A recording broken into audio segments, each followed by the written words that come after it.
BJP Telangana అధ్యక్షుడిగా party senior నేత మాజీ ఎమ్మెల్సీ రామచంద్రరావు ఎన్నిక దాదాపు ఖరారైంది. ఇవాళ మధ్యాహ్నం 2 గంటలకు ఆయన ఒక్కరే నామినేషన్ వేయనున్నారు. పార్టీ విధేయుడిగా సౌమ్యుడిగా గుర్తింపు పొందిన ఆయనకే సంఘతో పాటు పలువురు సీనియర్ నాయకులు మద్దతు ప్రకటించినట్లు తెలుస్తోంది. రేపు అధ్యక్షుడిగా రామచంద్రరావు పేరును అధికారికంగా ప్రకటించనున్నారు.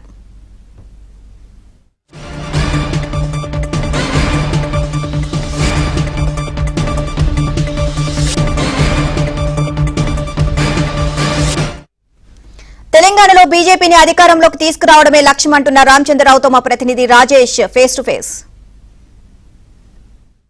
తెలంగాణ కమలం పార్టీలో కొత్త బాస్ ఎవరైనటువంటి చర్చకైతే మరికొద్ది గంటలోనే సస్పెన్స్ వీడనుంది. అయితే ఆశావాహుల పేరులో ఇప్పటికే అనేక పేర్లు తెర మీదకి వచ్చిన పరిస్థితి కనిపిస్తున్నప్పటికీ ఫైనల్గా మాజీ ఎమ్మెల్సీ రామచంద్రరావు పేరును జాతీయ నాయకత్వం ఫైనల్ చేసినట్లయితే వార్తలు వస్తున్నాయి. సార్, దీనిపై మనతో మాట్లాడడానికి రామచంద్రరావు అన్నారు. సార్, ఇప్పటికైతే యాజ్ ఆఫ్ అఫీషియల్గా రాలేదు, బట్ మీ పేరైతే ప్రధానంగా చర్చ మీదకి వస్తుంది.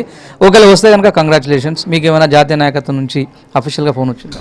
అంటే ఇప్పుడు సమయం 9:30 అయింది. ఇప్పటివరకైతే ఏమీ కానీ ప్రచార సాధనాల వల్ల నాకు ఒక సంకేతాలు ఏంటంటే మా పేరు ఉన్నదని చెప్పి అట్లా సంకేతం వస్తుంది. ఎప్పటివరకైతే జాతీయ నాయకత్వం మాట్లాడదో అప్పటివరకు అధికారికంగా అది ప్రకటన కానట్లే అనేది భావిస్తూ ఉన్నాను. పరిశీలనలో అనేక పేర్లు తెర మీదకి వచ్చాయి. అనేక సమీకరణాలు కూడా మారుతూ వచ్చినట్టు చర్చ జరిగింది. కొత్త పాత కలయిక, కొత్త పాత పంచాయత్ అనేటువంటి అంశాలు రకరకాలుగా భారతీయ జనతా పార్టీలో మొన్నటి వరకు కూడా చర్చ జరిగింది. ఒకవేళ మీకే కనుక జాతీయ నాయకత్వం అఫీషియల్గా అవకాశం ఇస్తే మీరు ఎట్లా ముందుకెళ్తారు? ఎవరెవరిని ఎలా కలుపుకుని వెళ్తారు? అందరినీ కలుపుకోబోతుంది. నేను కొత్త పాత అనేది పార్టీ అనేది అంతా ఒకటే కాబట్టి అందరిని కలుపుకొని పోతాము.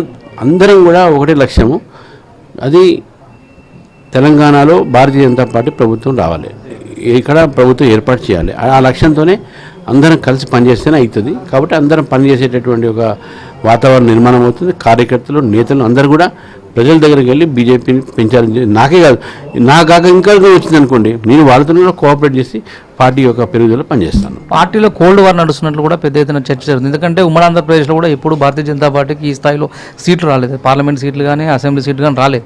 సో 2014 బైఫర్కేషన్ తర్వాత ప్రతి 5 ఏళ్ళకు ఒకసారి భారతీయ జనతా పార్టీలో ఓటు బ్యాంక్ షేర్ బాగా గణనీయంగా పెరుగుతుంది. మొన్న ఎన్నికలు 8 మంది ఎంపీలు ఎమ్మెల్యేలు గెలిచారు. సో ఫర్దర్గా ఈ కోల్డ్ వార్ని, పార్టీలో ఉన్నటువంటి అంతర్గత విభేదాలను ఏ విధంగా సార్ట్అవుట్ చేసుకునే అవకాశం ఉంది? నేనైతే పార్టీలో అంతర్గత విభేదాలు ఉన్నాయని నేను ఒప్పుకోను. ఎవరైనా మధ్యన మనస్పర్ధలు ఉంటే విధానాల మీద ఉంటుంది కానీ వ్యక్తిగతంగా ఏముండవు. సో కాబట్టి నేను చెప్పాను కదా, అందరం కలిసి పనిచేసుకుంటే ఈ మనస్పర్ధలు తీసుకుని కూడా ఏది లేదు. కోల్డ్ వార్ కూడా లేదు పార్టీలో, అందరం కలిసి పనిచేసేటటువంటి వాతావరణం ఉన్నది. ఇప్పటివరకు మా నాయకులు కిషన్ రెడ్డి గారు కానీ, అంతకుముందు సంజయ్ గారు కానీ, అంతకుముందు లక్ష్మణ్ గారు కానీ ఈ యొక్క పార్టీని ఇంత కష్టపడి ఈ స్థాయికి తీసుకోవడం జరిగింది. మన అందరి యొక్క దీనిలో పాత్ర ఉన్నది, అందరి యొక్క సహకారం ఉంది. అదే సహకారాన్ని ముందుకు అందించాలని చెప్పేసి కూడా అందరితోని కోరి ఈ పార్టీని ముందు తీసుకుపోయే ప్రయత్నం చేస్తా, ఒకవేళ పార్టీ నాకు అవకాశం ఇస్తాయి. ఇప్పటివరకు అంటే నామినేషన్ వేయాలని కూడా మీకు ఇక్కడ ఎలాంటి సమాచారం ఏమి అందలేదా? ఇప్పుడు ఇవాళ నామినేషన్ ఉంది కాబట్టి ఏ సమయంలోనైనా అవకాశం రావచ్చు. అంటే నామినేషన్ వేసే ముందు చాలామంది పెద్దలతో మాట్లాడాలి, పెద్దల్ని కలవాలి. చేసిన తర్వాత 2 o'clock నామినేషన్ ఉంది. ఈ మధ్యలో ఏదైనా అధికారికంగా నాకు ఏదైనా వస్తే తప్పకుండా నేను మీకు కూడా చెప్తాను.